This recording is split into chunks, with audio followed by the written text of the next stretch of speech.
Someone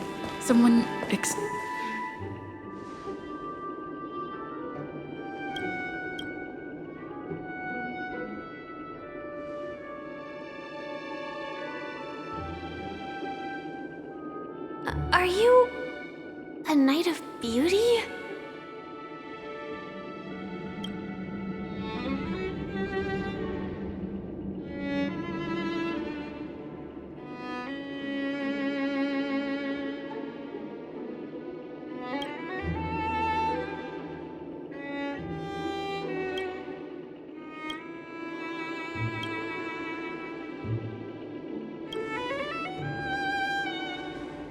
That's right.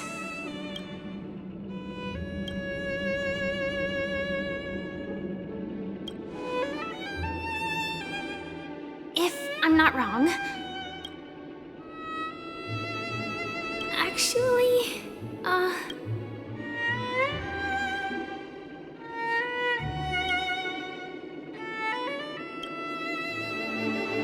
Thank you, Knight of Beauty.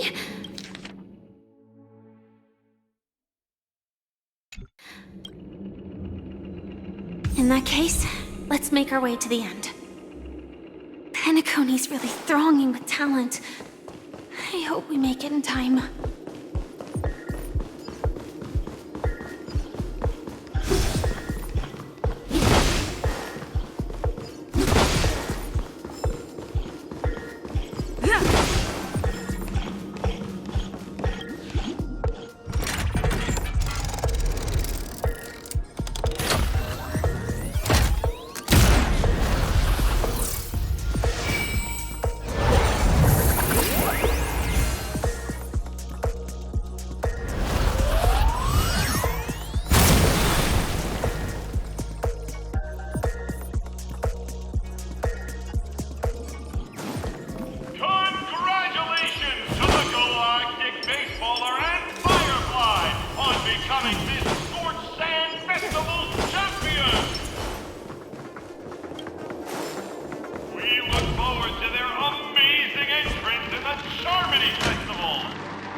Congratulations to the both of you on becoming the festive superstars of this year's Charmony Festival.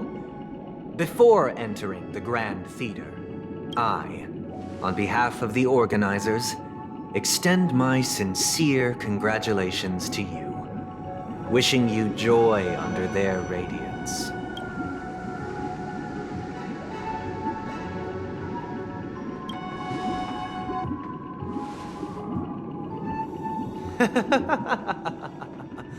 Your endeavors are worthy of extra recognition, and I've taken steps to ensure that.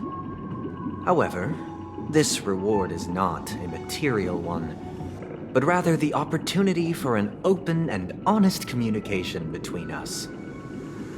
As previously promised, my sister, Mr. Yang, and I have met with the Dream Master. We delved into the truth about Penacony and its Stellaron, and have come to a consensus. Both I and the Oak family cannot acquiesce to your request. Just as expected. We acknowledge the perspective of you, Nameless. Penacony does require change, but not as you propose. The planet of festivities cannot and will not revert to a place characterized by chaos, disorder, or anarchy. Through your journey of overcoming obstacles, you must have glimpsed the essence of that era. The vulnerable ruthlessly eliminated, equality non-existent, common folk living precarious lives, eking out a dreary existence. Ultimately, only heroes like yourselves manage to achieve success. But I would dare ask, If you did not possess the special status of having a Stellaron, and you were but an anonymous and frail member among the masses, which Penacony would you prefer? A dystopia for the survival of the fittest, or a sweet dream paradise for all?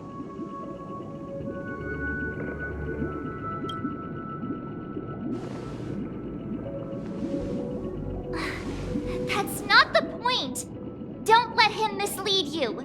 Mr. Sunday, even if the members of the Oak family can't fully agree on what to do about the Stellaron, now's not exactly the time to be holding an extensive discourse about Penacony's past and future, is it?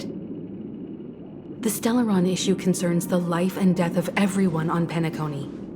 If anyone has a better suggestion, the crew is more than willing to listen. Also, it'd be best to tell us the ins and outs of that meeting. This way, we'll at least know what Welt and Miss Robin are dealing with, and the reason why they failed to make our appointment. Ah, Navigator. That is precisely my intention. With all present, let's begin by discussing the details of that meeting. Let's talk about our tribulations and choices, our ideals and beliefs, and our final course of action. The only path to take.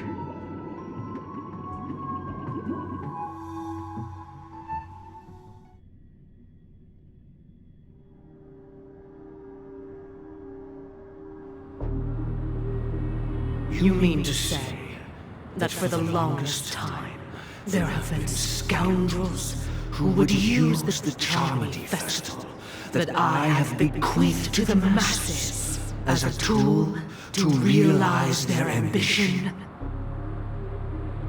Indeed, Dream Master. Once the Charmony Festival begins, the Stellaron's powers, along with the song, will be broadcast across the entire planet of Penacony. And then everyone in their dreams will be unable to awaken. This is indeed surprising to me. The dreamscape is maintained by the collective effort of the 5 families. If someone were to use the Charmony Festival to recklessly disseminate the power of the Stellaron, this individual must hold a position of great authority. Do you have any suspects? I'd like to ask, did you really not know of the Stellaron's existence? I would have never thought that this nameless would point the spear at me. Quite astonishing indeed. If I have offended, the Astral Express extends its sincere apologies. But the current circumstances are dire and leave no room for meticulous inquiry. We're doing this out of concern for the dreamscape's safety. So, if you could, please alleviate our concerns. Dream Master, it's just to prove that the Charmony Festival has nothing to do with the Stellaron. If we're being overly cautious, I will return to the stage to offer tribute in song, just per the arrangement.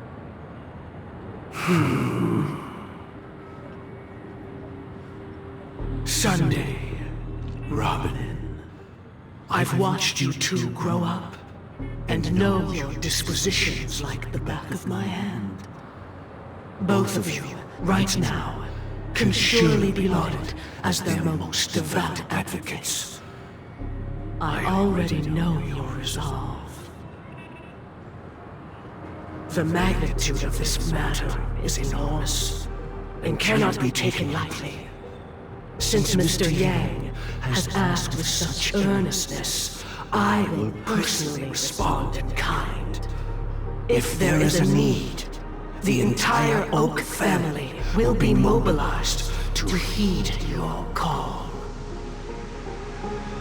Someday, might I ask you to beseech them to cast their light unto me, and question me in their stead, so that no lies may be concealed? I will do as you command. Robin, could I entrust you to be present as a witness, to document the truth, and to proclaim my innocence, so that all slander may be utterly dispelled? I will do as you command. May thy will be carried out on earth, just as it is in the heavens. Oh, triple-faced soul, please sear his tongue and palms with a hot iron, so that he will not be able to fabricate lies and make false vows. Let us begin. There is nothing else to prepare. Understood. Question. Have you devoted your life to your god, never worshipping other gods? Naturally. Do you love your god as you do yourself, always heeding their admonishments? Naturally. Have you strayed from the path expected by your god, betraying their name? Never. Have you ever been inordinate with your asks of your god, coveting more than the foundation of the creation itself? Never. Then, a final question. Do you swear to fulfill all vows, past, present, and future? With the Eon as my witness, if I do not deliver on my words, or if I renege on my vows, may I be cursed in accordance with divine law. They have seen your faith, and have endorsed your faith. With this, it can be evidenced... Just a moment. What is it, Mr. Yang? I have another question I hope to have answered. To my understanding, the family's harmony and prosperity have never relied on so-called divine laws. The god you both mentioned, are they truly Shipe? Mr. Yang should know that those belonging to the family toil together as if they were kin, embracing solidarity and unity under their light. All duplicity is laid bare before the harmony. Such a delicate and complex symphony. Which other god could perfectly harmonize this, if not for the Great One, Shipe? Perfectly harmonize it. Therein lies the problem. It isn't an outsider lurking in the shadows who changed the harmony, but a dissonance that has surreptitiously emerged from within this very symphony itself. In the distant past, there existed an Eon. With one flick of the wrist, they crafted the laws of the cosmos. Their followers formed the Beyond the Sky Choir, spreading solemn and reverent hymns throughout the universe. Later, they fell. The route traversed by this Eon clashed with the harmony, ultimately being absorbed and fused into it. The chorus that once reverberated across worlds fell silent, and when it echoed anew, it was transformed into the hymn of harmony. Though an Eon may perish, paths with no masters still linger. In the all-forgiving harmony, echoes of bygone dissonance may subtly arise. Mr. Yang, being overly astute can be a detriment, especially when you find yourself alone and without allies. So this is how it is. For the sake of our grand cause, Sunday, please afford these two an opportunity to rest. What?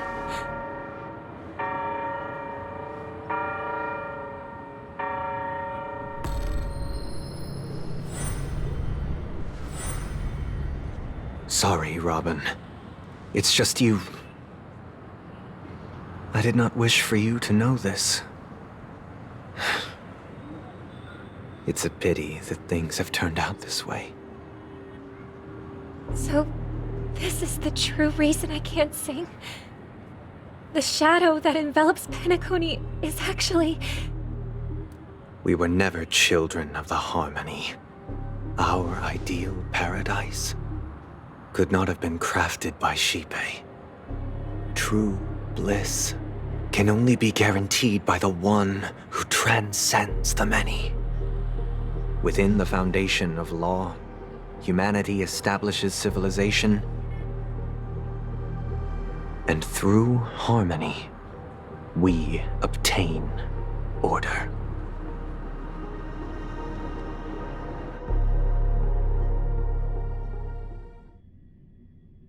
Unbelievable.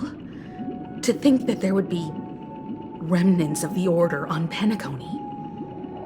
What have you done with Mr. Yang and Miss Robin? Don't worry. I just gave them some time alone to ponder their fates. You should know that these actions make you an enemy of the Astral Express.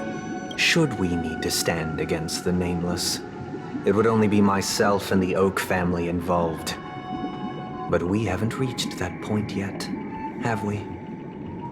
Your efforts for the justice of Penacony are evident to everyone, and have been widely observed.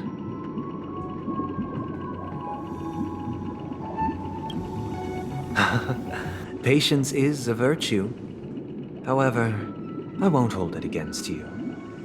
On the contrary, I'm here to make my intentions clear. If it is the Order that drove you to imprison Welt and Robin, and you're using them to coerce our compliance, then there'll be no point in entertaining any type of discussion. You're mistaken, Miss Himiko. They are in very safe hands, and just as the family has always proclaimed, no one can be harmed in the dreamscape, least of all in the beautiful new world belonging to the Order. Penacony and the entire universe have witnessed far too much innocent bloodshed. The strong wield their blades against the weak, and the victors push the vanquished to the brink of life. Natural selection. The world abides by this principle, establishing the well-being of humanity atop the corpses of the downtrodden.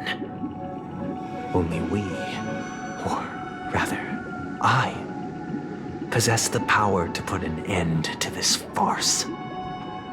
So you've decided to resurrect a dead Eon? No one's ever done such a thing. If Miss Himiko is interested, let's draw back the veil and speak candidly. I've always firmly believed that people can understand one another through peaceful means. I'm willing to divulge the unembellished truth as to the intentions of the Order's Pathstriders, so that you will make better judgment for the Astral Express, for Penacony, and for this stretch of the universe. Words can hardly do justice to the beauty of that ideal.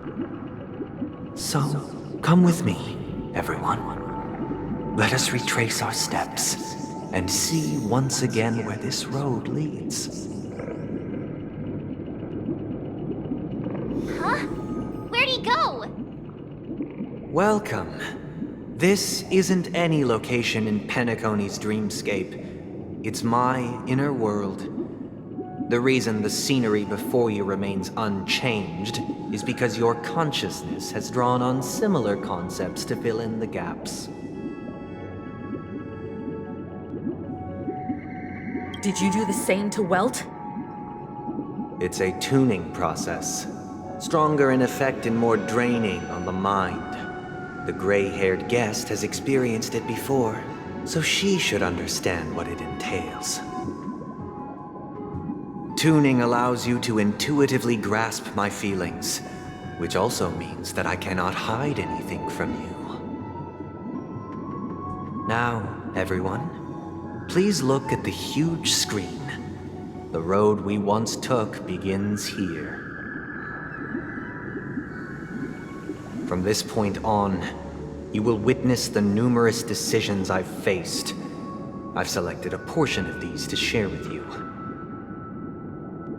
I believe after going through similar predicaments, you'll be able to better understand my thoughts. Let's begin. The first decision. A story about a baby bird. This story happened when Robin and I were very young. We were victims of the Stellaron,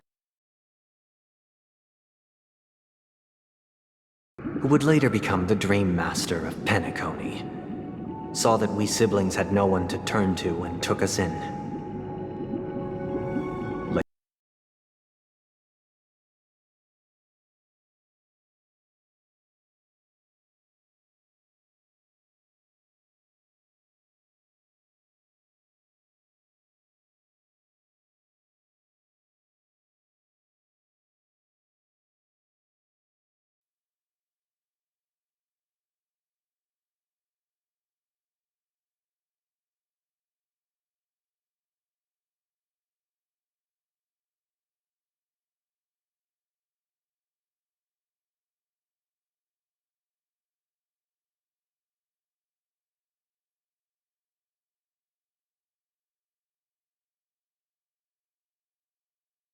That winter was unusually cold, with fierce winds at night in the yard, not to mention the many poisonous bugs and wild beasts in the vicinity.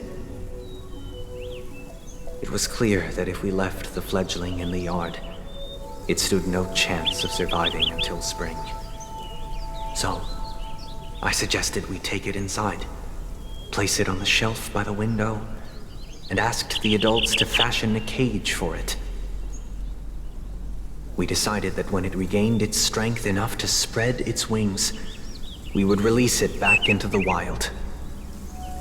The tragic part, something that we'd never considered, was that this bird's fate had already been determined long before this moment. Its destiny was determined by our momentary whim. Now, I pass the power of choice to you all. Faced with this situation, what choice would you make? Stick to the original plan, and build a nest with soft net where the Charmony dove fell. Or build a cage for it, and feed it, giving it the utmost care from within the warmth of a home. I eagerly await your answer.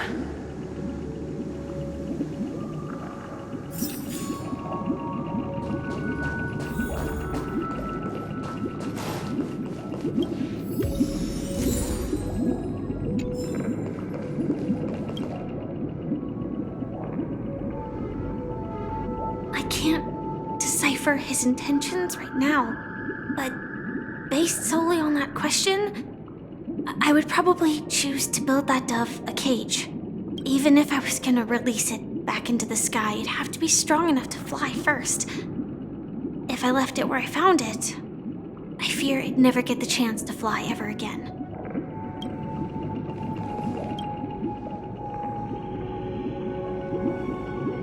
It looks like he really has no intention of imprisoning us.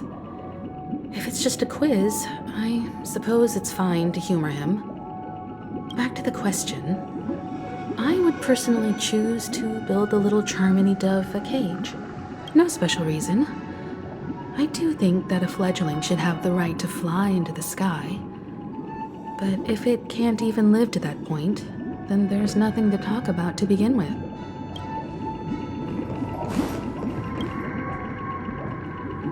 That guy just casually throws this kind of question at us? What exactly is his deal? But fine, I'll answer, I guess. If it were me, I guess I'd choose to build a cage for the little Charmony dove. After all, leaving it there, it's bound to get hurt by wild animals or something. And that'd just be too sad.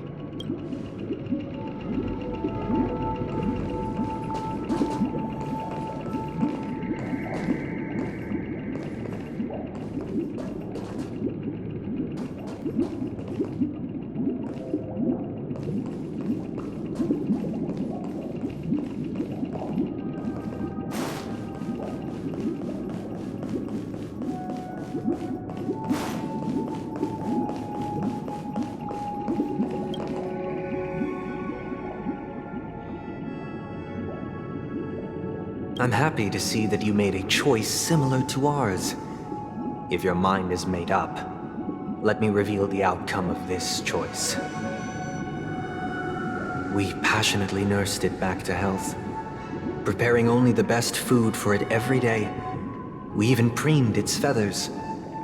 Later, on the day that Robin left Penacony, we opened the cage door and let it fly back into the sky. I watched it for a long while by the window, probably about 3 or so days. In those 3 long days, the little Charmony dove tried again and again to spread its wings to fly into the sky, but fell to the ground, only to keep trying. Finally, on the 137th attempt, it succeeded. But its attempt did not go perfectly. After flying unsteadily for a while, it fell to the ground, unable to grasp the direction of the air currents. The fall shattered its wings. It writhed helplessly in my embrace. But it was all for naught, finally succumbing to a painful demise. And in that instant, our tender care, our given love and hopes, they all became the inevitable push that sent it to its death. I deeply regret the choices we made. Next, let us head to the second decision. This time, it's the story of a dream chaser. This story happened when I was appointed as Bronze Melodia, a position exclusive to the Oak family, charged with listening to the problems and vexations of Dreamscape residents, and providing them with the relevant guidance. It was during that period that I had the opportunity to hear voices from all corners of the Dreamscape.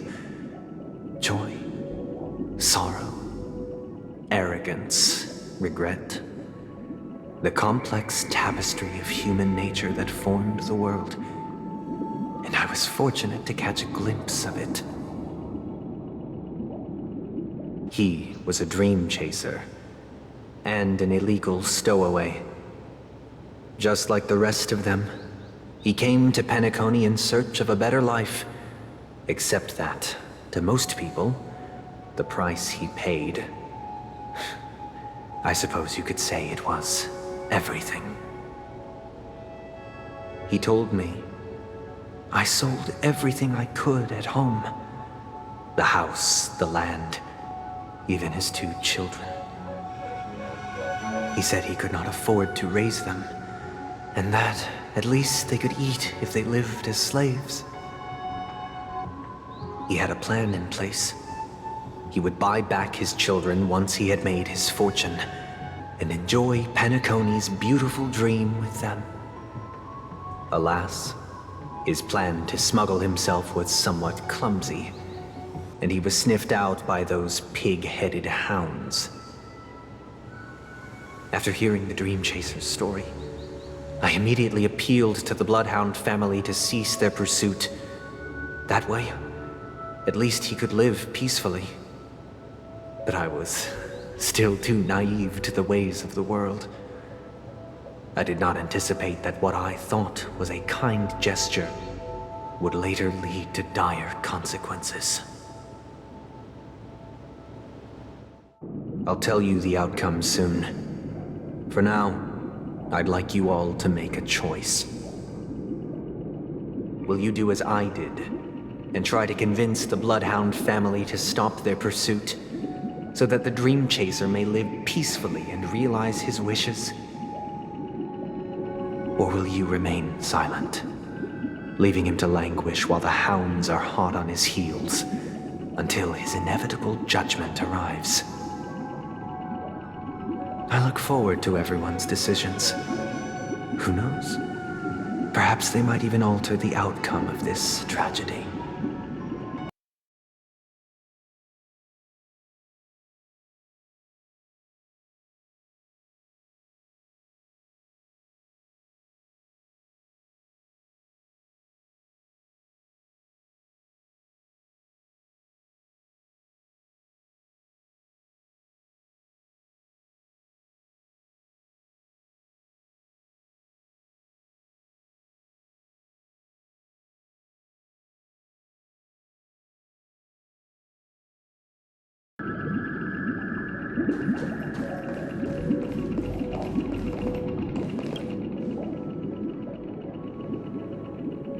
It seems illegal stowaways are really quite common on Penacony.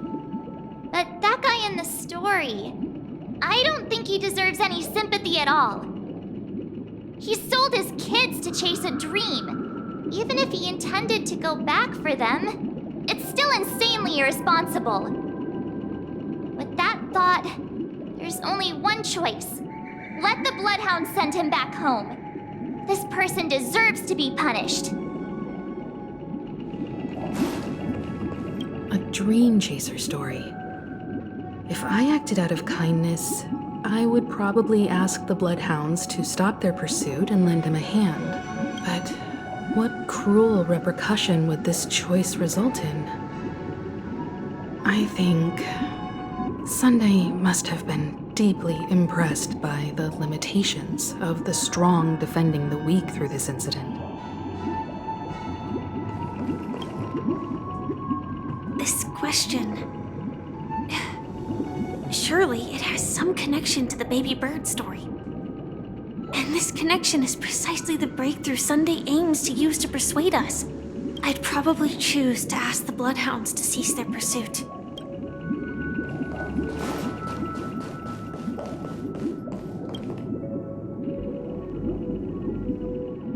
It seems you, like me, are pondering whether a different choice could have led to a better outcome. Sadly, his fate would only be more tragic. Say he never gets caught. He would only die from delirium. The methods with which illegal stowaways enter dreams are unorthodox, not flawless like the hotels. Living in the dreamscape would be a mere pipe dream. Should he be apprehended? Could the hounds afford to turn a blind eye? The answer is a definitive no. They couldn't bear the resulting consequences, and thus wouldn't dare extend a helping hand. As to your choice, I once again offer my heartfelt apologies. Next comes the third and final decision. And the story this time is my own. This story happened the day I was appointed the Oak family head. At that time, Mr. Gopherwood was the current Dream Master, and as per his wish, we had a private conversation. What surprised me was that the Dream Master had only come to deliver a letter to me.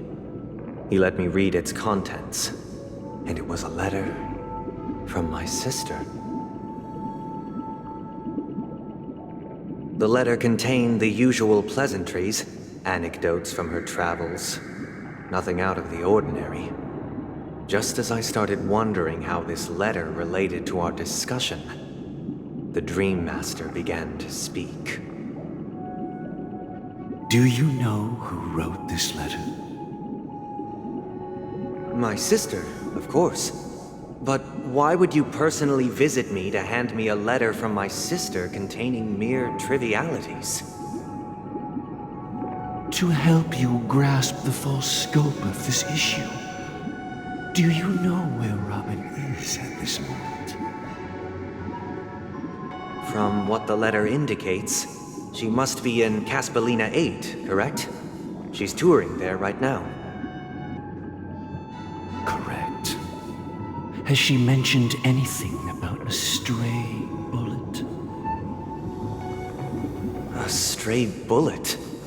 What?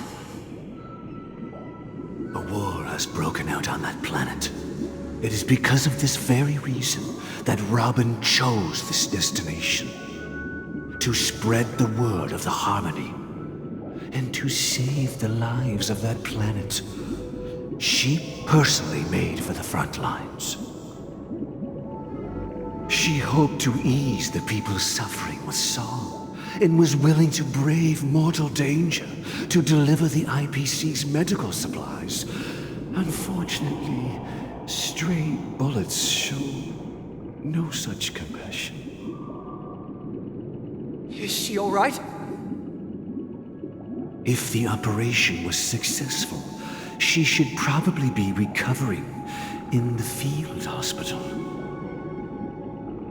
By the eon above, the bullet struck her neck directly, yet possibly as a reward for her consistent deeds of harmony, it didn't hit any vital arteries. Once you've attended to your outstanding tasks, it'd be advisable to write her back as soon as possible. Those damned savages! I'll pack my bags right away. My gratitude for bringing this to my attention, Mr. Gopherwood. Now you understand why she always wears such elaborate neck ornaments, don't you? How could this happen? Miss Robin. It's all in the past, so please don't worry. I share this in the meager hope that you will understand the Harmony's limitations and predicament. As grandiose as the strong defending the weak sounds, many times, it is nothing more than wishful thinking. Likewise, I've prepared one last question, one last choice. But rest assured, this choice will not have any grave consequences. Because this is merely a figment of imagination, a nightmare that has haunted me through countless nights. If you ever had the opportunity to make a choice like I did, would you still support Robin's journey on the path of harmony?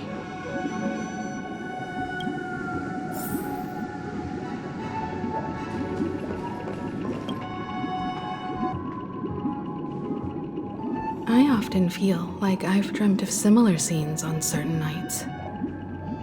In the dream, I see blurry faces. I don't know who they are, but I sympathize with all of them, fighting for survival against some unfathomable force.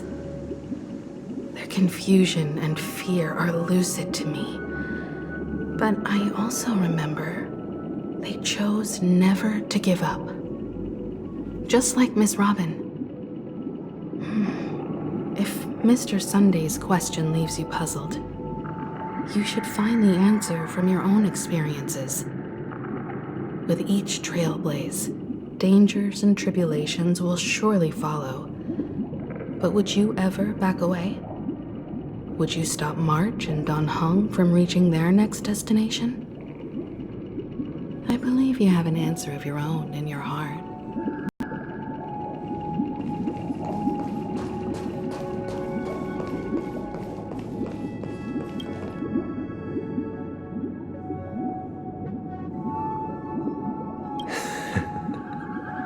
I see. I am now aware of everyone's stances. Raising these questions merely serves to illustrate one point. The plight of Penacony cannot be salvaged by the harmony. The true foundation for a sweet dream paradise can only be established through the order, where the strong govern the weak. I know the suffering of being tormented, the turmoil of losing your way. Set in when matters don't work out. All of this causes me unending pain, because this is not what happiness is at all. We must teach the weak how to live a happy life. And this life isn't some noble propriety that the upper crust preaches, but in definitive terms, a way of survival that belongs to everyone. So what is your definition of living a happy life? Good question. Human consciousness is fundamentally an illusion, a cage known as self-worth. People lured in by this illusion make mistakes, yet still ask that external influences bear the burden.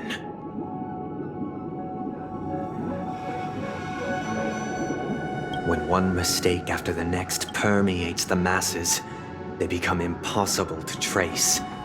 Thus, the amassing of these individual cages culminate to form a prison, a place dictated only by the rule of survival of the fittest. Nature is always accompanied by predation and sacrifice. Its antithesis is known as order. That is what I want to do. Unite people's happiness under the banner of order. They won't need to make bitter choices any longer, nor face the weaknesses of humanity. They can cast aside their primal instincts to build a haven for mankind. Simply describing thoughts is far too abstract, so allow me to provide a simple example. As you all may know, there are societal norms like weekends and long weekends that exist on some worlds. During these hard-earned rest days, people are given the chance to extricate themselves from the stresses of everyday life, allowing a certain tranquility to return to their souls. And it is only on these days that people do not have to adhere to the law where the strong prey on the weak. They can live out their lives happily during these brief intermissions. It's just a pity that 2 or 3 days are still too fleeting compared to the span of a lifetime. From where I stand, society's ideal system should be 7 rest days. Following Sunday, there should ensue a second, a third, and indeed an infinite procession of Sundays. This should be the face of the new world. Idyllic, eternal, peaceful days. And thus, every person can return to their base selves in this utopia. Some gaze in reverence at the stars, pouring their whole beings into calculating the distance between us and the isolated world of Pagana. Meanwhile, some seek refuge in quiet corners, holding one another, unencumbered by the chains of unwelcome obligations.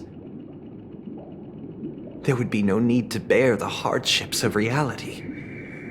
Only in this way can humanity face the inevitable end with the purest of spirit, living a life of dignity.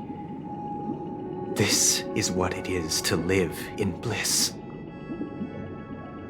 Miss Firefly, you who are stricken with entropy loss syndrome, you of all would surely understand this.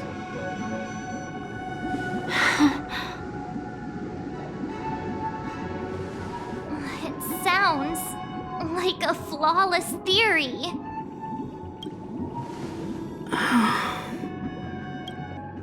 But what is the price to attain all this?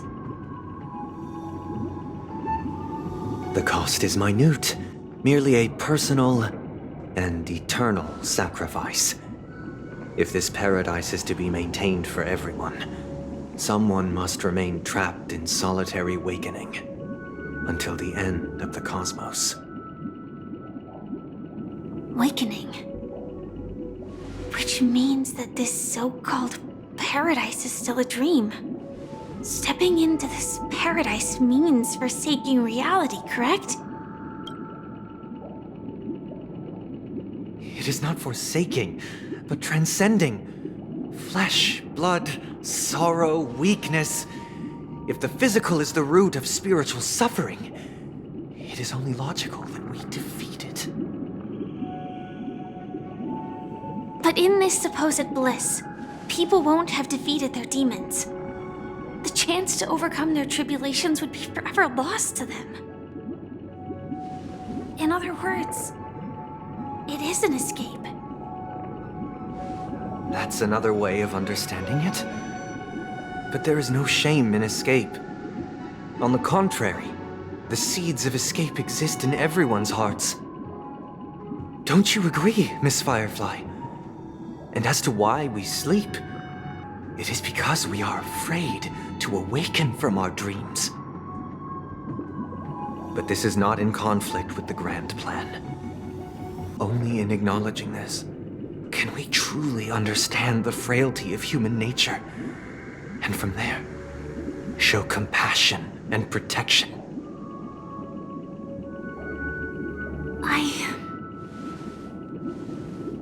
I admit that you are a born leader. Your perspective on humanity brims with pessimism. Yet you express compassion for all, even when your heart pities them. But unlike you, I live for the self. From my perspective, individuals making choices for themselves is their birthright. The want to escape may be innate in the weak. But whether they are weak or not, it is not up to another to decide. Perhaps in your mind, you also view me as weak?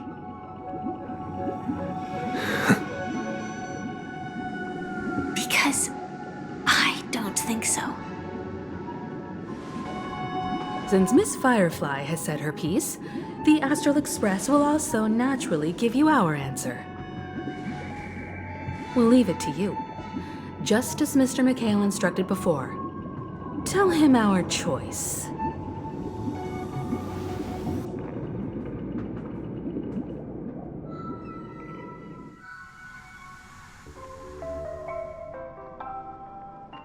What is this place? Does this place ring any bells, Misha? I don't know, but I feel a sense of deja vu. What is this place? It's the realm within a dream bubble. This was left to the Astral Express by a nameless, but weirdly, when we entered it, it was completely empty.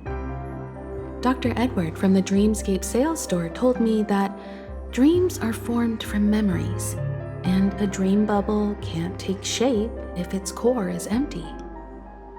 So I thought you might be able to help us in unraveling this mystery, Misha. As a hotel doorman, you know Penacony best among us. I don't know much about dream bubbles, but if you want to figure out what this mansion is, I'll do my best. I'm counting on you then. Himeko, I still don't get it. Why were you so sure that Misha had a connection with this dream bubble? I wasn't sure. It was just a hunch. But since Misha feels familiar with this place, my hunch might be correct.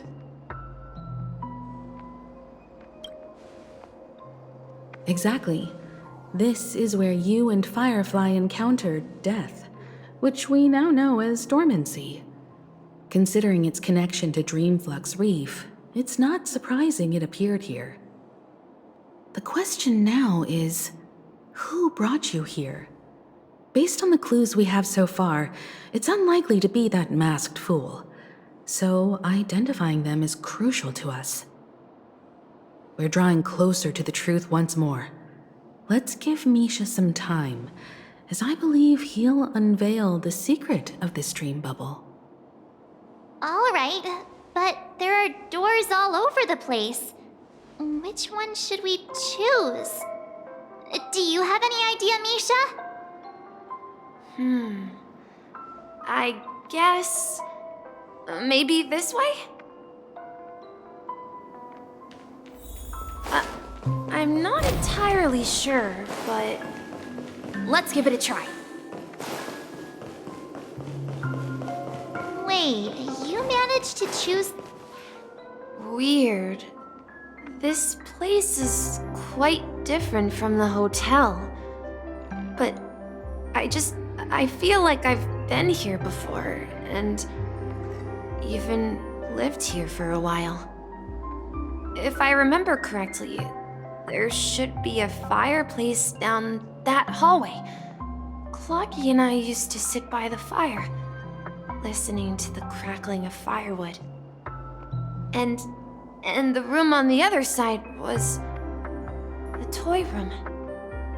I loved spreading out all the toys from the box on the floor and making up stories for each of them. Hold on. This doesn't make sense. Didn't I grow up in Dreamflux Reef? So, what is this? This could be a case of amnesia. But don't worry, Misha. It's common for everyone to forget certain aspects of the past. Those memories haven't vanished. They're just lying in the depths of your mind. We can surely get them back. Since this place seems familiar to you, why don't we explore a few more rooms and see if you can recall anything more? Yeah, then let's check out the rooms I just mentioned.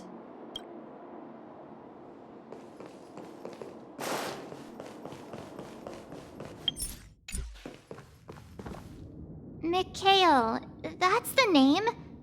Now we all know him as the Watchmaker. So, who is he talking to? Do you know anything about it, Misha? I'm sorry, I don't know much about the Watchmaker, but Mikhail... Anything special about that name? Mikhail is Grandpa's name. Grandpa? Do you mean Watchmaker's grandson? But we haven't heard anything about the Watchmaker having descendants. And the name Mikhail is not rare. Perhaps it's merely a coincidence. Could you tell us more about your grandpa, Mikhail? Yeah, sure. He was a seafarer who fearlessly ventured into mysterious seas and storms. He was always on the sea and had lots of friends who accompanied him on his travels. He didn't want me to call him Grandpa because that would make him sound old. He believed he was still young. The name Mikhail was given to him by his parents, Mihaly and Elise, both renowned seafarers. Every time he came back, he'd share his logbook with me and tell me about his adventures at sea. I want to become a great adventurer, just like him. It appears that the seafarer has nothing to do with the Watchmaker. So, perhaps it's just a coincidence? So, where is your grandpa now? He went off on a new journey, and it's been quite a while since I last saw him. So, where has Clocky gone? Did he leave to protect Dreamville? Tick-tock. Something very tick-tock.